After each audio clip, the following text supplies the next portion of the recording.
요셉이 자기 아버지 이스라엘을 맞으려고 병거를 갖추어서 고센으로 갔다. 요셉이 아버지 이스라엘을 보고서 목을 껴안고 한참 울다가는 다시 꼭 껴안았다. 이스라엘이 요셉에게 말하였다. 나는 이제 죽어도 여한이 없다.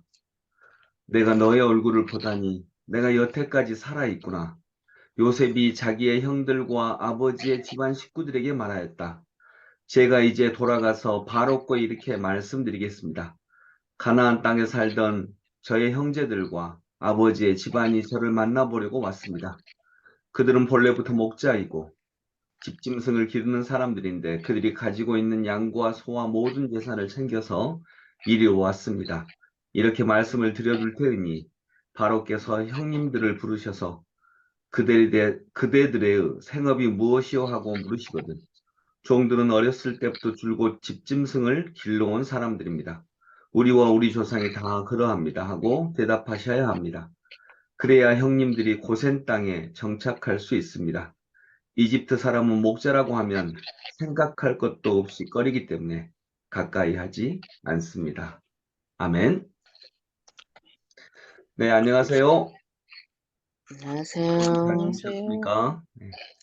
네. 오늘 본문은 이제 아버지 야곱과 아들 요셉이 거의 30년 만에 다시 만나는 장면입니다. 그리고 그 둘은 꼭 껴안았다라고 이렇게 말씀을 하고 있습니다. 그리고 이제 바로가 불러서 이제 고센 땅에 정착을 시키려고 하기 때문에 바로가 불러서 묻거든 목자들이라고 하십시오. 그게 이제 사실이고요. 어, 이집트 사람들은 목자들이라든가 또 가축들 이런 사람들을 좀 부정하게 생각했다라고 기록을 하고 있습니다. 그래서 고센 땅을 줄 것이고 그곳에서 이집트 사람들의 간섭이라든가 참견 이런 것들을 좀 벗어나서 우리의 문화를 지키면서 살아갈 수 있을 것입니다. 이렇게 부탁을 하는 장면입니다. 오늘 본문의 핵심 장면은 아버지와 아들이 만나는 장면입니다. 여러분, 창세기는 다시 만나는 사람들에 대한 이야기라고도 볼 수 있습니다. 헤어졌다가 다시 만나는 사람들. 지금 오늘 보니까 형제들과 요셉이 다시 만나죠. 또 아버지 야곱과 아들이 다시 만나죠. 아버지 야곱도 보면 누구랑 다시 만나죠? 네. 아버지 야곱도 형 에서랑 헤어졌다가 다시 만나죠. 예. 네. 에서가 너 죽여버리겠다 해서 어머니가 야곱을 외삼촌 집으로 보내죠. 그러다가 오랜 시간이 된 다음에 다시 에서를 만납니다. 그리고 아버지도 다시 만나죠. 이렇게 다시 만나는 사람들에 대한 이야기다라고도 볼 수 있습니다. 여러분, 하나님은 우리를 다시 만나게 하십니다. 다시 만나게 한다라고 하는 것을 생각을 해보면 우리가 이제 딱 헤어졌다가 다시 만날 때는 더 든든해집니다. 더 돈독해집니다. 예수님과 제자들이 다 예수님 십자가에 매달리실 때 떠났다가 주님이 부활하신 다음에 다시 만나죠. 특별히 베드로도 다시 만나죠. 그리고 네가 나를 사랑하느냐라고 이렇게 물어보시는 것입니다.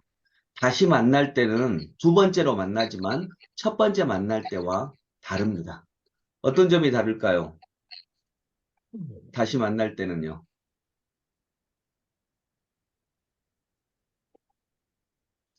여러분, 그냥 만날 때는요, 제일 첫 번째로 만날 때는 그냥 만납니다. 예, 그냥 만나요. 근데 두 번째로 만날 때는 갈등을 거쳤다가 만납니다. 문제를 해결하고 만납니다. 그렇기 때문에 훨씬 더 사랑하는 관계가 됩니다. 왜냐하면 사랑을 거치지 않으면 갈등을 해결할 수 없기 때문입니다. 어떤 관계든지 혐오기를 거칩니다. 그리고 그 혐오기를 극복하고 만나지 않으면 아, 이 사람들이 진짜 만나지 못했구나라고 하는 것을 우리는 뭐 생각할 수 있는 것입니다. 부부 사이에도 반드시 갈등의 시간들이 있습니다. 그래서 우리는 아직 갈등을 거치지 못했다라고 하면 아, 이 사람들이 아직 진짜 만나지 못했구나라고 생각할 수 있는 것입니다. 갈등을 거치지 못했으면 음, 아직은 또 한 번 만나야 되겠구나. 제 차로 만나야 되겠구나. 라고 이렇게 생각하는 것입니다. 삶의 교회도 마찬가지입니다. 가다가 반드시 갈등을 만납니다. 그리고 그 갈등을 통해서 우리는 진짜를 만나게 되는 것입니다. 여러분, 우리 그리스도인들은 사람을 볼 때 뭘 봐야 되냐면 그 사람 안에 있는 잠재력을 봐줘야 합니다. 누구든지 잠재력이 있습니다. 그 사람을 볼 때 그 사람만 지금의 모습만 보는 게 아니라 아, 이 사람이 30배, 60배, 100배의 결실을 맺을 하나님의 놀라운 씨앗이다.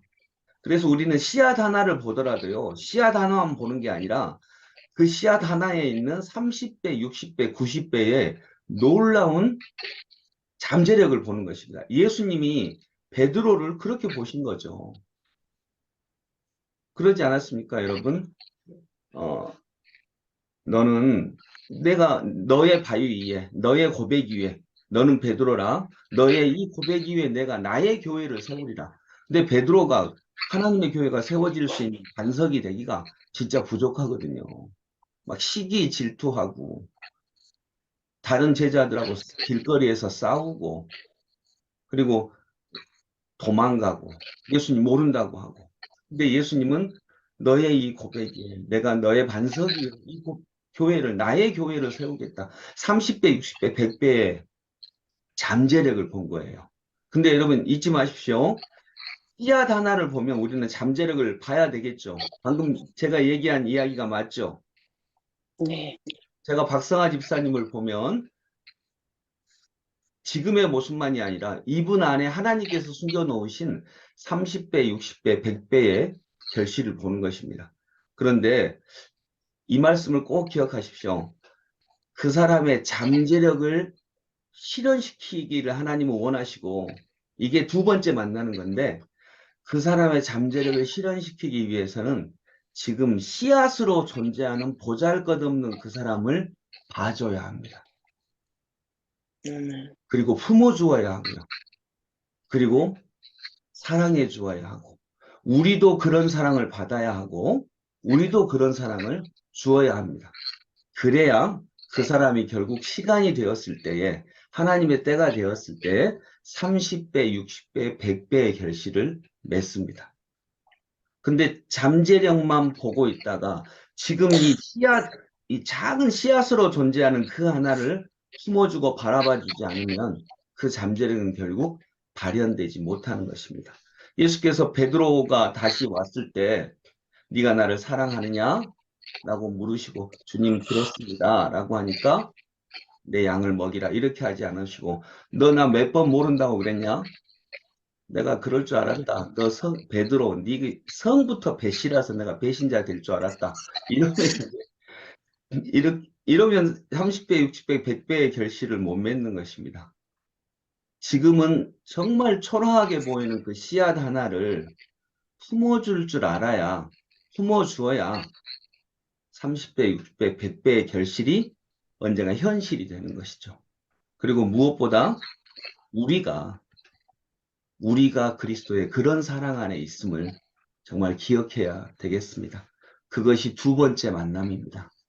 요셉이 형제들을 그렇게 했고요. 사랑하는 성도 여러분, 우리는 누구를 먼저 그렇게 봐야 되죠? 가족, 배우자. 그렇죠. 내 남편 아내부터 그렇게 보셔야 합니다. 내 남편 아내부터 혐오기를 지났다가 그렇게 보시고 또 우리 아이들을 그렇게 보시고 그러면서 조금 더 확장시켜서 우리 성도들을 그렇게 보시고 그러면서 어느 날 우리가 깨닫게 될 것입니다. 아, 내가 그런 사랑을 그리스도께 지금 받고 있구나. 주님께서 아직은 30배, 60배, 100배의 잠재력이 하나도 발현되지 않은 이 작은 씨앗으로 존재하는 나를 예수님이 그렇게 봐주시고 계시구나. 그렇게 품어주고 계시구나라고 하는 감격이 있기를 원합니다. 여러분, 근데 제가 이렇게 또 말씀드리는 것을 의무로 여기지 마세요. 아, 내가 그렇게 해야지. 내가 남편 그렇게 바라봐야지 결심하라는 얘기가 아닙니다. 결심해서는 절대 오래 가지 못합니다. 결심하지 마시고요. 잘 살펴보시면서 내가 그리스도의 사랑 안에 있구나.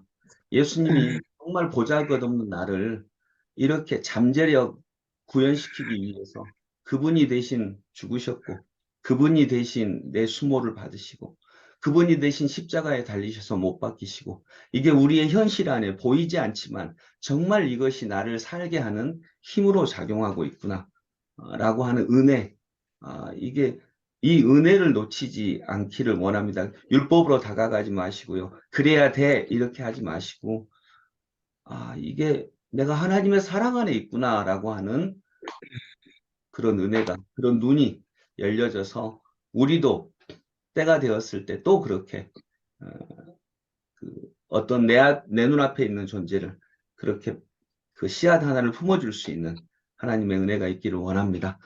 그리고 부탁 하나 드리면 오늘 이제 저도 지금 바로 하려고 하는데 제가 숙제를 하나 내드렸어요. 추수감사 주일이니까 금년도에 받은 10가지 은혜를 이렇게 한번 이렇게 적어봐서 카톡에 좀 올려주시면 좋겠다. 그리고 카톡만이 아니라 가능하시면 우리 교회 홈페이지에 올라가셔서 서로 이 교제하는 그런 란에다가 올려주시면 좋겠어요. 네, 그렇게 숙제를 해주시면 좋겠고 숙제를 안 하면 어떤 사람이라고요? 좋은 사람. 숙제를 안 하면 나쁜 숙제 안 사람. 한 사람. 예, 숙제를 안 하면 나쁜 사람, 잘못된 사람, 벌 받을 사람이 아니고 숙제 안 하면 숙제 안 하는 사람입니다. 근데 숙제를 하면 숙제를 한 사람이고 멋진 사람이고 아름다운 사람이고 하니까 우리 같이 숙제를 해서 우리 교회가 그런 분위기 그래서 생각하지 못한 분들도 이런 분위기 안에서 그들의 영적 능력이 늘어나는 은혜가 늘어나는 은혜가 있기를 원합니다. 함께 기도하겠습니다. 은혜의 주님, 하나님의 사랑과 은혜를 감사드립니다. 아버지 하나님, 그 씨앗 하나에는 씨앗만 있는 것이 아닙니다. 예수님은 씨앗과 같이 작은 우리들을 보시면서 내가 너의 이 고백 위에 나의 교회를 세우겠다. 너는 베드로다. 이렇게 말씀해 주십니다. 그런데 정작 그때 베드로는 너무나 보잘것없는 사람이었습니다. 30배, 60배, 100배의 잠재력을 구현시키기 위해서는 지금 그 연약하고 보잘것없는 씨앗 하나를 품어주고 붙잡아주고 그 씨앗 때문에 때로는 내가 십자가를 매야 할 때도 있습니다. 하나님, 아무것도 아닌 우리 때문에 하나님의 아들이신 예수 그리스도께서 십자가를 매셨습니다. 그런 사랑이 없다면 보잘것없는 씨앗인 우리들이 30배, 60배, 100배의 결실을 도대체 맺을 수 없는 줄을 믿습니다. 지금도 우리가 그런 사랑 안에 있음을 믿습니다. 이것이 내가 그렇게 해야지라고 결심하는 것이 아니라 그런 은혜 속에 푹 젖게 하여 주옵소서. 씨앗이 결심한다고 그렇게 꽃이 피는 게 아닙니다.